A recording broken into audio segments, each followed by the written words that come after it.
pursuing peace. This is a little different post than I normally post, but I want to talk about what it means to pursue peace. And there's actually a quote that I love. It says, if you're walking at a pace that is robbing your peace, it's not a pace that God intended for you. In Psalm 23, it says, he leads me beside still waters. He makes me to lie down in green pastures and leads me beside still waters. How many of us are chasing the rapids and the waterfalls, the craziness in life?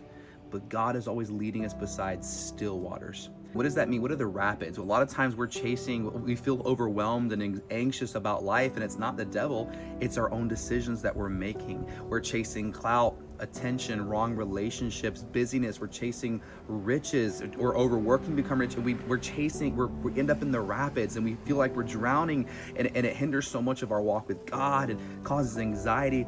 But where does God leading us? He leads us beside still waters. He makes us to lie down in green pastures. Isn't that such a beautiful image of how God is leading us? Are we following God?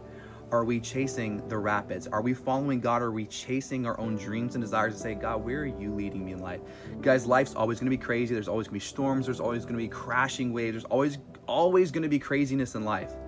Always. But the beautiful thing about when God promises us peace is you can be in the middle of the worst situation.